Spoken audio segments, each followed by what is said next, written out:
Hey, it's your boy, Lane. Hi, how are you? Welcome to my channel. If you're new here, hi, hello, my name is Lane. I am a 32-year-old trans man. And for those who are returning, how are you? I've missed you. So, yes, you are possibly correct for those returning. I have missed 1 month of an update on the T side of things and the top surgery side of things. So let me get you to speed. Number one, hold on, I need to work this out. My brain doesn't work. It was 2 years in December that I was on testosterone, and it is now March. So 3 and 24. 25 is no 27. I can't count. I can't count. It's nearly 27 months on testosterone, and your boy is in such a good mood. I can't explain it. Like, if you spoke to me about 5 years ago and said, 5 years time, you'll be on your own. You'll have your life back. You'll be sorting out your problems. You'll be on testosterone. You'll have had top surgery. You have got a family that care about you. You have a partner who loves you and who you love back. If you told me this back then, 5 years ago when I was female presenting, I would have literally looked at you and laughed my head off. Because I did not believe that I would reach a part in my life where I would be the real me. If that makes any sense to anyone, you get it. If you don't, I'll try and explain it as best as I can. So, ever since I want to say about 4 or 5, is when I started finding a dissonance between me and the female me. I can remember, I got one vivid memory. I think I was about 6 when this memory happened. Excuse me. So I got a cat, and he likes to play around things. You can see his ears in the thing. His name's Hoggle. Hold on. Everyone, Hoggle, everyone. But yeah, I would say 4 or 5 when I started wondering why I didn't identify correctly. About 6, I was looking at myself in the mirror, naked, out of a bath, and kind of going, this part feels alright. This part's like a normal person's parts. And I'd be like, but my mother has big parts. Do I want big parts? I don't think I want big parts. I want flat parts. I want them to be flat. And then I can remember looking at my genitalia and going, this doesn't look normal. This doesn't look right. What's wrong with this? What's wrong with this? And then when I was 7 or 8, I had an incident in school. Sorry, my cat is now biting my trousers. You don't have to bite me, my boy. When I was about 7 or 8, I had an incident in my primary school where I ended up having to wear boys' clothing, and my brain lit up like freaking 4th of July. It was like, ding, ding, ding, we have a winner. Wearing boys' clothing is the way forward. Why is this the way forward? And I went through, I didn't understand about trans because it wasn't a thing, as well known and as proud and out as it is in today's generation, in today's society. It was pretty much a quite closeted thing, so I didn't understand it. And then I was what did I say? So I brain it up, and so I went through the female puberty, and it was during when I was learning about it in the sex education that my brain just went, I'm developing in a way I don't like to develop. I don't want this lumpy tissue matty thing that's annoyingly prominent. I was flat-chested for quite a while, which was a good thing. I had really small breasts for a very long time, which did help a little bit with the dysphoria because they weren't so in your face, so I wasn't constantly aware of them. I knew they were there, but I could pretend that they weren't by sports bras, things like that, just trying to flatten it down. And as for the period, the menstruation cycle which started, oh my gosh. I was not happy, to put it mildly. I hated that. In fact, every time when it started becoming regular thing, when it started to like become regular, I was documenting it and I was going, I got 3.5 weeks until, oh no, I'm gonna feel like hell, aren't I? Oh no, I was dreading every single month, because every single month meant that there would be menstruation cycle happening, and I wanted to literally curl up into a ball and cry. I was talking to my American best friend Vicky. Hi, miss you. And she, when we started talking, she would always refer to me as dude, which is, you know, sounds like guy. It felt so good to be classified as that. And then I started looking into what transgender was, because of a little TV show called My Transsexual Summer that started airing at this point, and it's no longer airing, which is a shame. It was only one season, but my God, did it open my mind and my eyes to what I could achieve when I transitioned. And so I came out to my mother, I can't remember the exact date, I think I was about 18 or 19, right about then. And that went down faster than the Titanic, and so everyone knows, Titanic sank in about 5 minutes.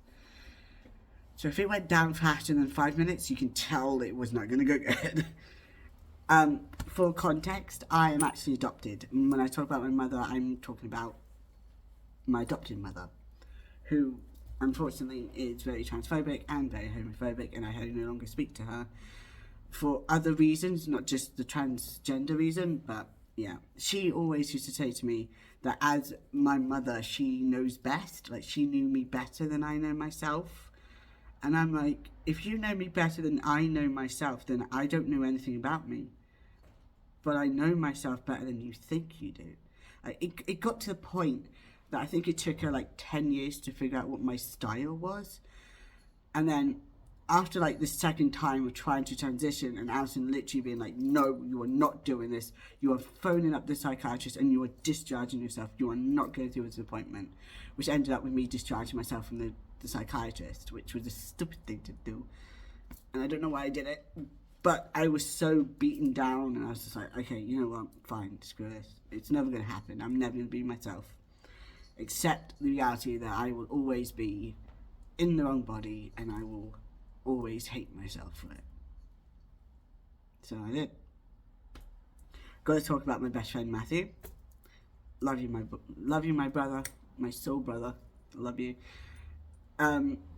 He did try to help me. He did try to help me a lot. Things happened. I'm not going to talk about it because it's relevant, but also not relevant. But we ended up not speaking for a couple of years, and that was due to outside influence. That was due to Alison, my mother, and his ex-partner, or his partner at the time, being like very controlling over the two of us. And that was a dark moment in my life. That the one person I knew would accept me and understand me, because Matthew is also LGBTQIA+. He's the gay people. He's the G. He's the G. He's literally God, in my opinion. He's amazing. Gotta bring him up. So yeah, that happened, and I then went, okay, right. Alison says I'm a female. I know I'm not female. I am going to try and be female. To like try and shrink away, like get rid of this whole dysphoria thing. I'm gonna prove to no one. I'm gonna try and prove to myself that I am not trans when I knew I was. And it was like, I'm going to be the person that I'm not, so everyone else is happy when I'm in the inside dying. I gotta do it. So I did. I went through a good few years, like 3 years of being what is classified as high femme. So like the makeup, the long hair, the dresses, the high heels. By the way, I can't walk in high heels. Done that once, not doing that again. I tried to be as femme as possible, and I hated my life. You might have seen that I've got some videos on this channel. I I think they're still public, of me when I was in my high femme phase. I'll see if I can find some photos. I'm not going to promise that I will put them on, because it's very dysphoric to see myself as that. But if I can find them, I will upload them, or I'll add them to this little thing. It'll probably be at the end, because I'm not computer savvy when it comes to video stuff. I'm a basic boy. So yeah, that sucked. And then in the lockdown of 2020, I realised I had to get out of that place that I was living in, because it was extremely toxic and it was not a good environment for me to thrive in. I was being suffocated. So I left. And then the August of 2020, I phoned up the doctors and I said, I would like to request a referral for me to the gender identity clinic, because I am transgender and I would like to start transitioning. And the person I spoke to was a female. She was like an associate of the doctor, because there was a lot, because lockdown and everything, doctors were hiding around and stuff. So she was like the associate that they brought on to help me deal with it. And she took down all the information, like everything I was saying, like when I felt dysphoric, stuff like that, blah blah blah. How long I've known, what I've tried to do previous times to like transition, why I didn't, blah blah blah. And she spoke to the doctor, and the doctor went, forward that referral to the GIC. Now, I've been researching about transitioning since 2008, 2009, when I was 18 or 19. Yes, I'm that old, I'm 32. Okay. And so I decided that I knew it was going to take a long process. So I was like, it's a long process, I will wait. It's going to take 2-3 years. So I was binding. I've been binding on and off before then. When I was going over my friend's house, I would wear my binder. When I was over like my cousin Gemma's house, when I was over hers, I would bind. When me and Matthew didn't meet up, I would bind. When I was with one of my great friends, Rhiannon, I would bind. When I was with Amy, I would bind. Amy's my other best friend. I've known her a couple of years less than I've known her, Vicky, and I've known Vicky a couple of years less than what I've known Matthew. But they're all around about the 15-year. I've known them from at least 15 years, so they're considered family to me. They're family, brother, sister. So yeah, so I bind when I was around people, and if it really did alleviate my dysphoria when I was binding. Like I had no tissue that was prominently female showing. As you can tell, I don't like talking about those breasts. I don't like talking about them. It's kind of freaks me out to know that I even had them, to be honest with you. So yeah. And then I was expecting to be like waiting for a while, put my name down to try and find a place to live, and then I got given the phone call. Start of September, I got given a phone call saying that there was a place for me to move into. It was October. Sorry, it was October. I got given the phone call, and I was like, okay, great. And then I signed. I had to look at this place where I'm living now, and I said, yeah, I'll take it. And then November came.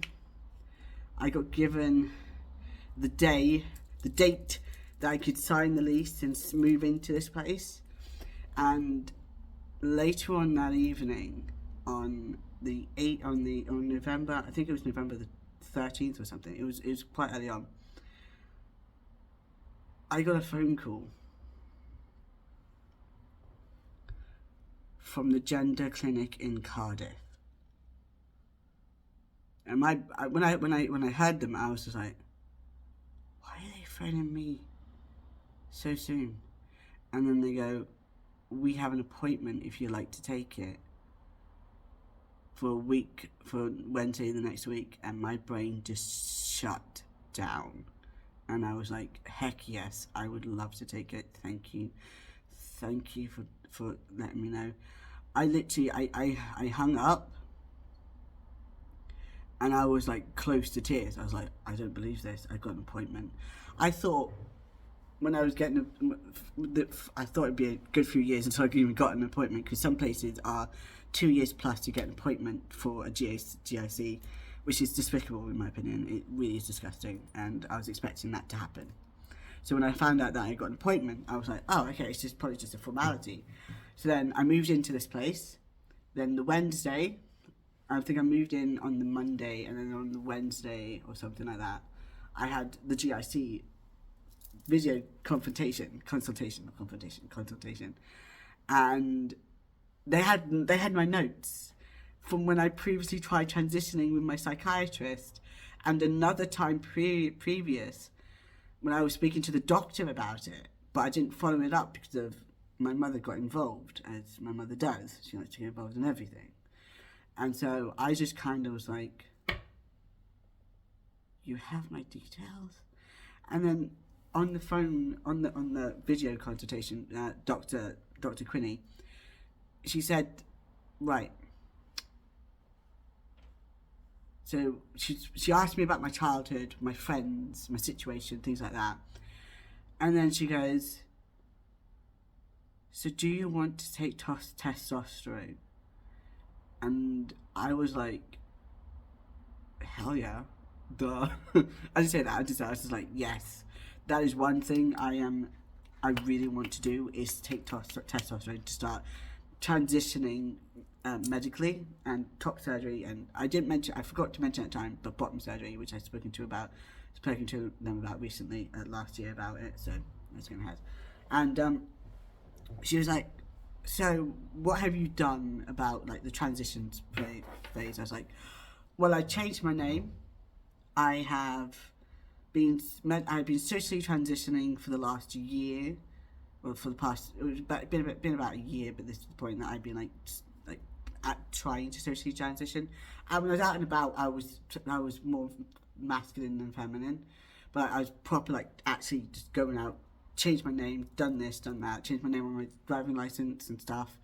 And then she goes, okay, I will contact the local team to where you are, and they will book you in for an appointment about taking testosterone and stuff. And I was like, okay, cool. And then she's like, okay, we will contact you in 6 months' time, and then we'll go from there. I was like, great. And she hung up on me, and I cried. I don't cry very often, and there is a reason for this, and it is not a good reason. I was gaslit from a very young age that every time I cried, it was fake tears. Like, I wouldn't know the difference between real and fake. So it's gotten to the point that when I do cry, I have to figure out whether it's real or fake anymore, because I can't tell the difference, because I was told for so long that it's not real, so I don't know the difference. But I did cry after that. I did cry about that. And then, like, it taken about 2-3 weeks, I hadn't heard from the local team. So, like, phoned up the GIC, I was like, I still haven't heard from them. Did they get them the information stuff? And they're like, that's weird, they should have contacted you by now. Oh, leave it to us, we'll contact them. And then after I spoke to them, the local team called me and they go, yeah, you want to come in tomorrow and we'll sort it out? And I'm like, tomorrow? Yep, what time? I'll be there. Like, I was automatic. My brain was going, no. It's oh my gosh, it's gonna happen. And on the outside, I was like calm and cool and collected. I was like, yeah. And inside, I was like melting. This is gonna be a very long video, I can tell. So I was like freaking out. I was like, sorry, the cat is sunbathing. Bless him. I was completely freaking out. I went in the next day, my auntie took me in, and I went with my cousin Gemma in, and he sat me down and he started talking to me about like testosterone and changes, and I'm like, I know this, I've been looking into this. Like, inside I'm just going, I know. I spoke to Dr. Quinney, she told me about it, I'm aware. And he goes, what you need to do, and then he said to me, what you need to do is it's 1 pump a day, and it's on your arm. Now, if you're having a blood test, you have to put it on the opposite arm, or you can put it on your stomach. And then when he was telling me this, I was listening, and at the same time, my brain was going, 1 pump? Wait. One pump. Wait. No. And that day, on the 18th of December, he hands me Testagel. And I froze. I had to have a blood test done to make sure that there was no illness, no disease or anything that could stop the testosterone or anything.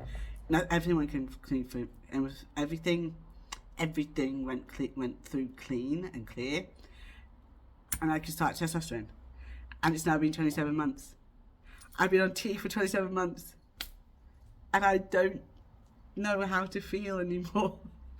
Every single time I wake up in the morning, I am like euphoric. Because I'm like, I'm on T. I had my chest surgery on the 2nd of August 2022.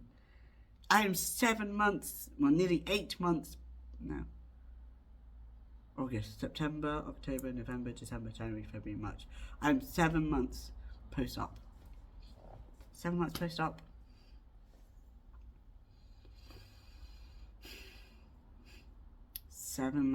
Post-op for top surgery. 27, almost 27 months on T. And hopefully in July, when I get my next GIC, I can find out about being put down for referral for bottom surgery.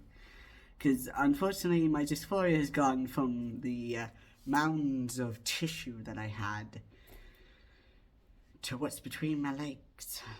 Ugh. And that's not fun. That's not fun to have that part dysphoric, I'm telling you.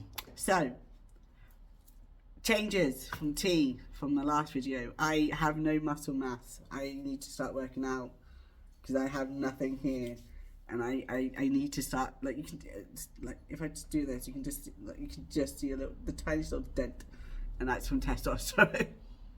That's not my doing, that's just muscle mass. My neck, I've never shown this before, but hold on. One moment. Your boy's about to go topless.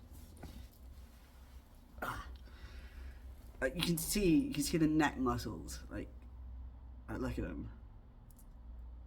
You can see that I've got neck muscles. That's something I hadn't noticed. Like, I never noticed that, like, men have more muscly necks and stuff, like shoulder blades and stuff, and more muscly. I'm hairy. A lot of hair. It's, like, my arm, you can't see very well, like, my arm hair has increased a lot and gotten a lot darker, and I'm getting some hair on my hands. There's some on this side. I'm wearing a lot of bracelets. I'm sorry. It's my thing. I don't feel right if I don't wear them. Hairy chest, hairy stomach. Hold on. Let's see if I can move this down. This is what my scars look like. 7 months on post-op. I keep forgetting to put bio oil on, or E40 or E45 cream with wedges as well. Thanks to my my surgeon for that one. You're welcome. Because it's a lot cheaper than bio oil. I'm telling you, bio is expensive. But yeah, as you can see, this is my scars.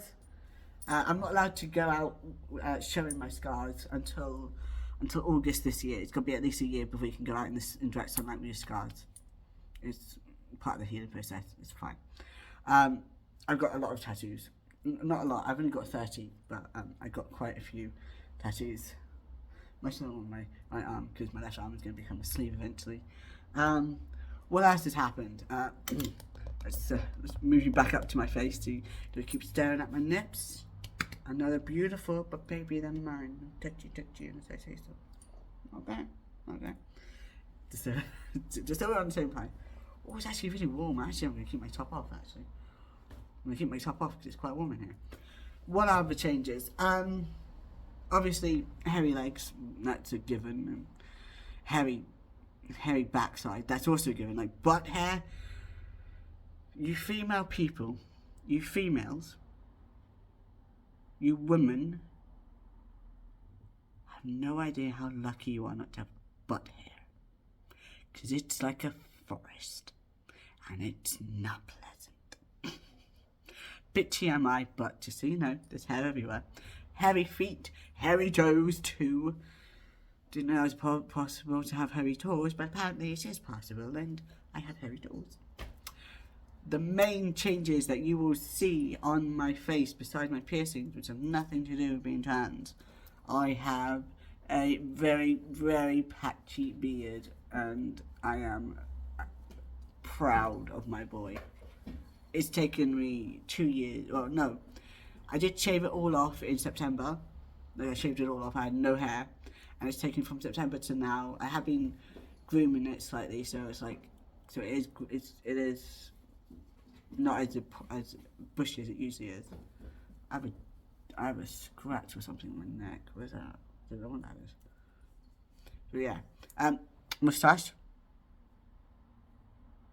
You can just about see it. Eyebrows are just I've been lucky with my eyebrows. I don't really need plucking them, and when there was a female presenting anyway. But another one of the main changes. Yeah, your boys, one of them skinheads technically, baldies, because you can just see like how much my hairline has receded in those 2 years on T. It's ridiculous. So I shave my hair now, and I wear hats exclusively all year round. Even in the summer, I will wear a snapback. Armpit hair, that's also a given. Like you can see like the it's so weird. But yeah, so those are the main changes.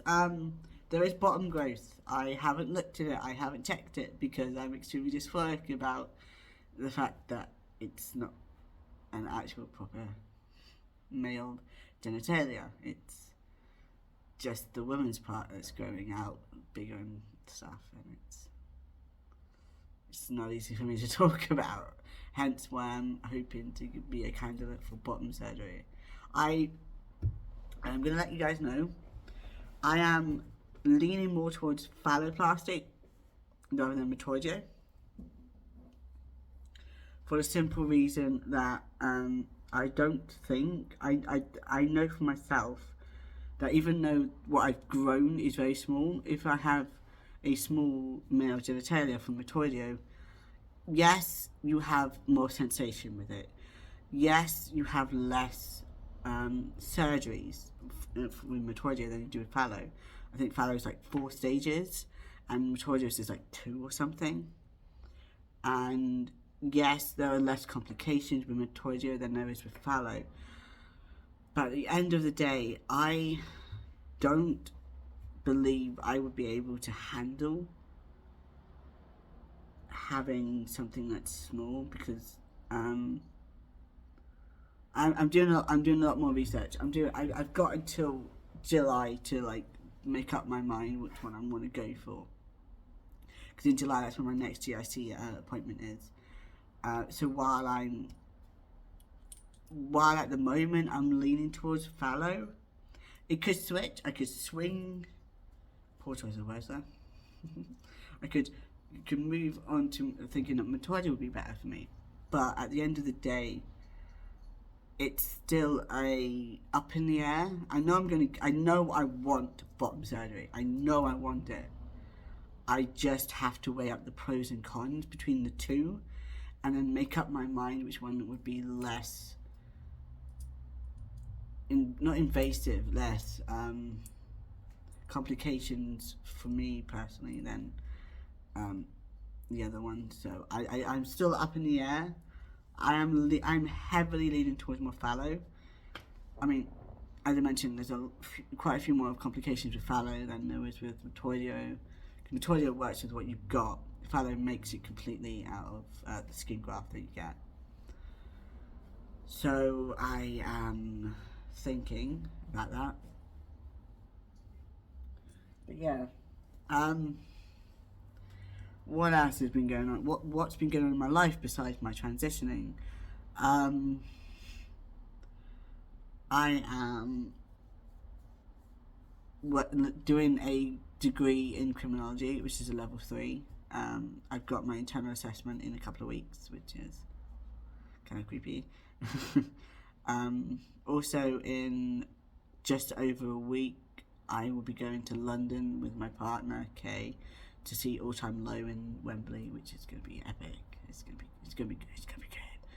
I'm also studying A-level psychology, because that is something I've been looking into. Is that I want to do something with psychology, but then when I started like doing the criminology degree, I was like, maybe I could combine the two. So now I'm thinking, my initial thought was to be a therapist, but I think I'll use that as my fallback, and I think I'm going to go for criminal psychology. If I don't succeed in that, then I got therapy as a background, as a fallback on. So that's my plan in the future. I will be getting married at some point. I don't know when. It might be in a couple of years' time. It all depends on... Well, it depends on when me and Kay are comfortable enough to do it. I'm not comfortable right now to get married because my birth certificate is still female. So if I was to marry Kay, who is biologically female but is actually gender fluid, then it would be more seen as a same-sex type of wedding. And I want to get married as a man, not as a woman, if you get what I mean, where I'm coming from. So I am looking into... I've got to be at least 2 years on testosterone and 2 years social transitioning, at least 2 years worth of doctors and notes and GIC and stuff like that before they even consider you for having a gender recognition certificate, a GRC. And I am just over 2 years on testosterone, but I'm not 2 years post-op on my top surgery yet. So I don't know when we're going to get married. We are planning to get married. Don't worry about that. We're not going to suddenly not get married. It will happen. We just don't know when. Ideally, we do need to sit down and have a game plan and come up with a good game plan for it. But that won't be happening for a couple of years or so. So hey, in it for the long haul. So yeah. What else has been going on in my life? My cat is in the box and he's very calm in the box. It's like he knows I'm talking. It's like, you're talking, I'm gonna chill out, and then he just snooze. So yeah. What else is going on in my life? Seeing my family, seeing my sister. Now, when I talk about my sister, I have 2 people I consider, well, 4 people I consider sisters. One is Vicky. One is my best friend Amy. They're both my best friends, Amy and Vicky. I have my sister from my adopted family. She's the biological daughter of our mother. I'm the adopted child of our mother, and she is my sister. And her name is Natalie, and I'm hoping to go see her and my dad if he's got time, if he can get time off work in June. So that'll be good, because I haven't seen him in about a year, and it'll be good to see him again. So yeah, so that's that. The other sister I've got is my sister who lives in Hull, who is considered my found family. And the found family is people you consider family, but aren't biologically or legally your family. Everyone has a found family, everyone has biological family. Sometimes the biological families don't work out, so you have your found family to help you.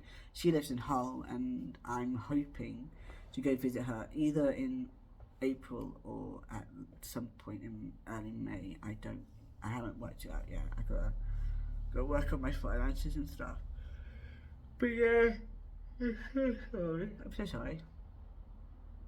But yeah, apart from that, I've just been going to college, learning, and spending time with my family and friends. And my cat, I think he's actually going to go to sleep in the box. Bless him. But yeah. As for the future, as I mentioned, bottom surgery is in my future at some point. I'm hoping to get on the waiting list this year if possible. Or at least a referral list, or one of them two. marriage is also on the cards. And if you told me before I met Kay that I would be considering marriage or children, I would tell you you're having a freaking laugh and you're off your meds. Because I was always adamant, ever since I was a young kid, that I was not going to have kids. And I'm not going to biologically have kids. Like, I'm not going to carry them. My eggs are not going to be stored or frozen so I can have kids in the future. I don't want biologically kids from my end. But my partner, Kay, would love to have a kid. And if she wants to have a kid biologically, I support her. We have spoken about this, and I have told her that I would ideally like to adopt as well. As an adopted person myself, I want to give another kid a chance in life that they may not have. It's widely known to some people that if I hadn't been adopted, if I hadn't been put into foster care, and then the adoption started processing, when it happened, I would have probably not survived until the age of 8 years old. Because what I was going through as a kid, as a baby, and as a toddler, and as a young child was so severe and serious that I probably wouldn't have made it to the age of 8. And I'm like, there's some kids out there, and if I can give them a home where they will make it past what they consider their use by date, and use that term very, very loosely, like exceptionally loosely, like their expiration date. I don't believe anyone should have an expiration date, or at least know when their expiration date is, because if you know something like that, you tend to act differently. So, yeah, just live life in a minute. But like, if there's a kid out there who doesn't have another chance, I'd be like, yeah, bring them over. We'll look after them. Him, her, they, them, however they end up identifying, or if they don't end up identifying, it's fine. Cool. But yeah, so I would ideally like to adopt. So if my partner wants a biological, well, I want biological, and if it's possible, have them adopted.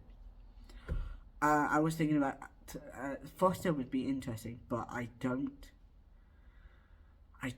know if I would be able to foster personally, because foster then means the kids either age out of the system or they go on to someone else, and I would rather have a permanent member rather than people who are temporary, who could be permanent, if you get what I mean. But at the end of the day, that's a long process. We've got time to think about it, we've got time to work on that, it's fine. What else has been going on? This is a very long video. I am so sorry. It's like 40 minutes long. I'm going to leave it here because it's a long video and I need to edit this. And I'll try and find some photos of me high fem. If I do, I'm going to ask you people not to share them, because it's extremely vulnerable for me to show this to you people. But yeah, so until I see you next month, look after yourselves, stay hydrated, eat plenty, look after your mental health. That's very important. Don't stress about things that don't need to be stressed by. And I will see you, you lovely lot, next time. Peace.